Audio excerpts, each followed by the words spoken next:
الله أكبر.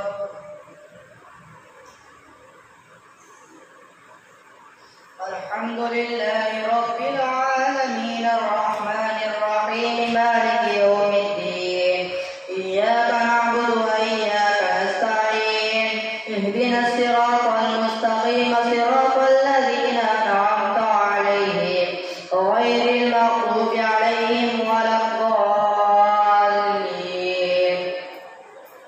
الذين استجابوا لله والرسول من بعد ما أصابهم القرح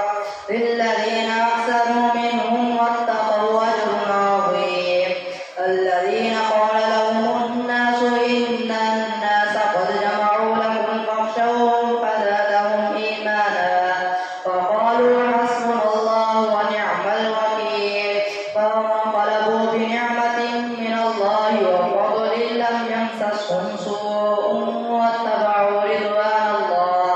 والله ذو فضل عظيم إنما ذلكم الشيطان يخوف أولياءه فلا تخافوهم وخافوني إن كنتم مؤمنين ولا يحزنك الذين يسارعون في الكفر إنهم لن يضروا الله شيئا يريد الله ألا يجعل لهم حظا في الآخرة ولهم عذاب عظيم إن الذين اشتروا الكفر بالإيمان لن يضروا الله شيئا ولهم عذاب أليم ولا يحسبن الذين كفروا أنما نملي لهم خير لأنفسهم إنما نملي لهم ليزدادوا إثما ولهم عذاب مهين ما كان الله ليذر المؤمنين على ما أنتم عليه حتى يميز الخبيث من الطيب وما كان الله ليطلعكم على الغيب ولكن الله يجتبي من رسله من يشاء فآمنوا بالله ورسله وإن تؤمنوا وتتقوا فلكم أجر عظيم ولا يحسبن الذين يبخلون بما آتاهم الله من فضله هو خيرا لهم بل هو شر لهم سيطوقون ما بخلوا به يوم القيامة ولله ميراث السماوات والأرض والله بما تعملون خبير لقد سمع الله قول الذين قالوا إن الله فقير ونحن أغنياء سنكتب ما قالوا وقتلهم الأنبياء بغير حق ونقول ذوقوا عذاب الحريق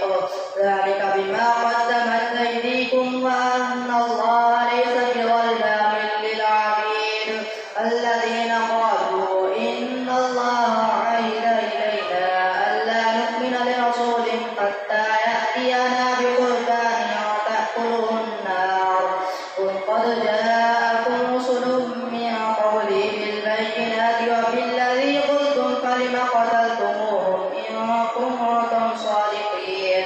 فإن كذبوك فقد كذب رسل من قبلك جاءوا بالبينات والزبر والكتاب المنير كل نفس ذائقة الموت فإنما توفون أجوركم يوم القيامة فمن زحزح عن النار وأدخل الجنة فقد فاز وما الحياة الدنيا إلا متاع الغرور لتبلون في أموالكم وأنفسكم ولتسمعن من الذين أوتوا الكتاب من قبلكم ومن الذين أشركوا أذى كثيرا وإن تصبروا وتتقوا فإن ذلك من عزم الأمور فإذا أخذ الله ميثاق الذين أوتوا الكتاب لتبيننه للناس ولا تكتمونه ونبذوه وراء ظهورهم واشتروا به ثمنا قليلا فبئس ما يشترون لا تحسبن الذين يفرحون بما أتوا ويحبون أن يحمدوا بما لم يفعلوا ولا تحسبنهم بمفازة من العذاب ولهم عذاب أليم ولله ملك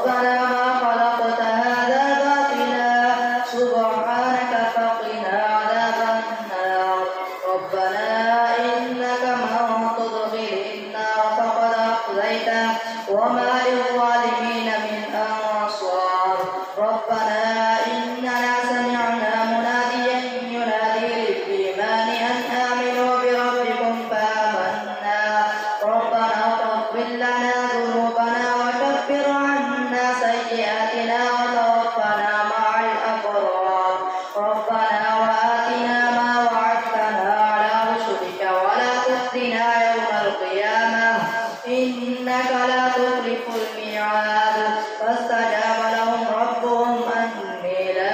أضيع عمل عامل منكم من ذكر أو أنثى بعضكم من بعض والذين هاجروا وأخرجوا من ديارهم وأوذوا في سبيلي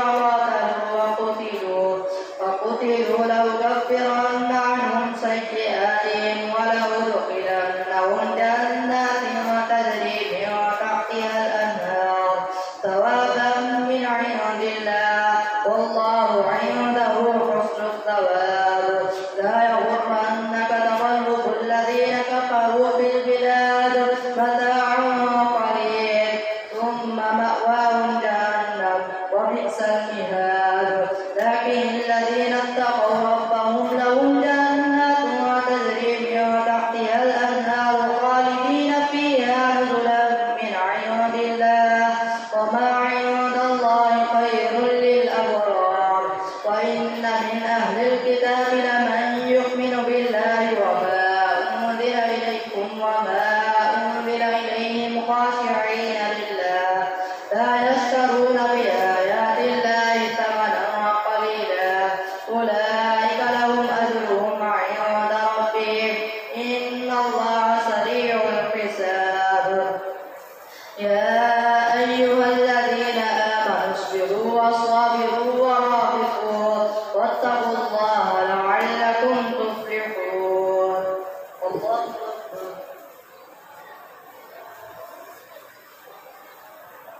سمع الله لمن حمده الله أكبر الله أكبر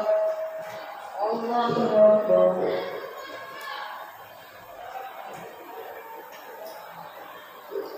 الله أكبر الحمد لله رب العالمين الرحمن الرحيم مالك يوم الدين إياك نعبد وإياك نستعين اهدنا الصراط المستقيم صراط الذين أنعمت عليهم غير المغضوب عليهم ولا الضالين يا أيها الناس اتقوا ربكم الذي خلقكم من نفس واحدة وخلق منها زوجها وبث منهما رجالا كثيرا ونساء واتقوا الله الذي تساءلون به والأرحام إن الله كان عليكم رقيبا وآتوا اليتامى أموالهم ولا تتبدلوا الخبيث بالطيب ولا تأكلوا أموالهم إلى أموالكم إنه كان حوبا كبيرا وإن خفتم ألا تقسطوا في اليتامى فانكحوا ما طاب لكم من النساء مثنى وثلاث ورباع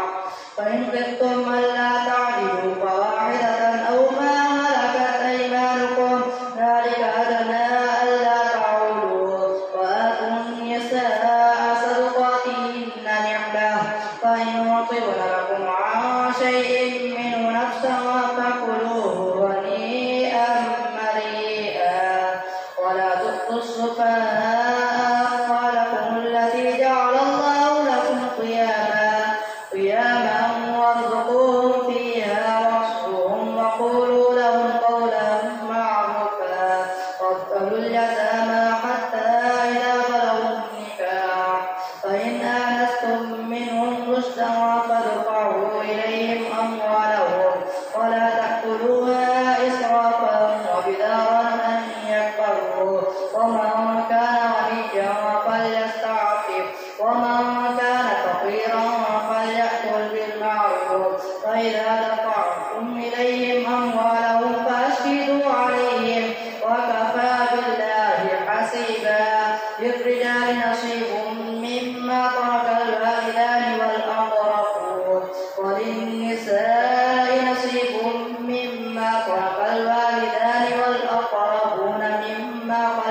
نصيبا مفروضا وإذا حضر القسمة أولو القربى واليتامى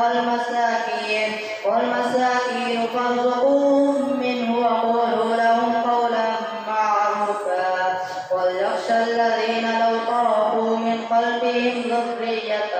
ضعافا خافوا عليهم فليتقوا الله وليقولوا قولا سديدا إن الذين يأكلون أموال اليتامى ظلما إنما يأكلون في بطونهم نارا وسيصلون سعيرا يوصيكم الله في أولادكم للذكر مثل حظ الأنثيين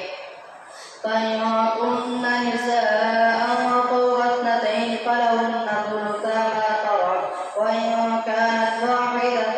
فلها النصف ولأبويه لكل واحد منهما السدس مما ترك إن كان له ولد فإن لم يكن له ولد وورثه أبواه فلأمه الثلث فإن كان له إخوة فلأمه السدس من بعد وصية يوصي بها أو دين آباؤكم وأبناؤكم لا تدرون أيهم أقرب لكم نفعا فريضة من الله إن الله كان عليما حكيما ولكم نصف ما ترك أزواجكم إن لم يكن لهن ولد فإن كان لهن ولد فلكم الربع مما تركن من بعد وصية يوصين بها أو دين ولهن الربع مما تركتم إن لم يكن لكم ولد فإن كان لكم ولد فلهن الثمن مما تركتم من بعد وصية توصون بها أو دين وإن كان رجل يورث كلالة أو امرأة وله أخ أو أخت فلكل واحد منهما السدس فإن كانوا أكثر من ذلك فهم شركاء في الثلث من بعد وصية يوصى بها أو دين غير مضار وصية من الله والله عليم حليم تلك حدود الله ومن يطع الله ورسوله يدخله جنات تجري من تحتها الأنهار خالدين فيها وذلك الفوز العظيم ومن يعص الله ورسوله ويتعدى حدوده يدخله نارا خالدا فيها وله عذاب مهين واللاتي يأتين الفاحشة من نسائكم فاستشهدوا عليهن أربعة منكم فإن شهدوا فأمسكوهن في البيوت حتى يتوفاهن الموت أو يجعل الله لهن سبيلا واللذان يأتيانها منكم فآذوهما فإن تابا وأصلحا فأعرضوا عنهما إن الله كان توابا رحيما إنما التوبة على الله للذين يعملون السوء بجهالة ثم يتوبون من قريب فأولئك يتوب عليهم وكان الله عليما حكيما وليست التوبة للذين يعملون السيئات حتى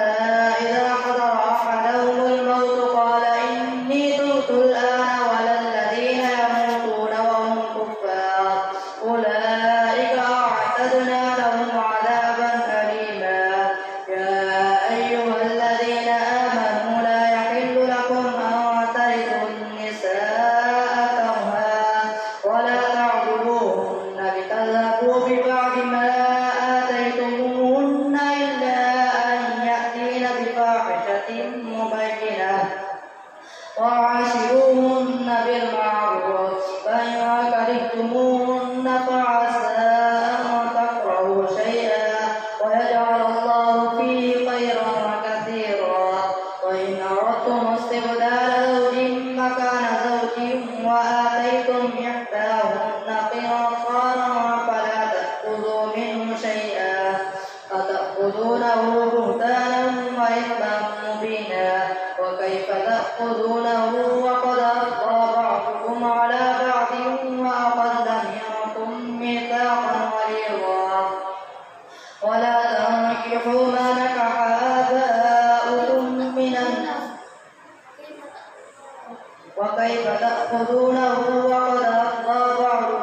إلى بعض وأخذن منكم ميثاقا غليظا ولا تنكحوا ما نكح آباؤكم من النساء إلا ما قد سلف إنه كان فاحشة ومقتا وساء سبيلا. حرمت عليكم أمهاتكم وبناتكم وأخواتكم وعماتكم وخالاتكم وبنات الأخ وبنات الأخت وأمهاتكم اللاتي أرضعنكم وأخواتكم من الرضاعة وأمهات نسائكم وربائبكم اللاتي في حجوركم من نسائكم اللاتي دخلتم بهن فإن لم تكونوا دخلتم بهن فلا جناح عليكم وحلائل أبنائكم الذين من أصلابكم وأن تجمعوا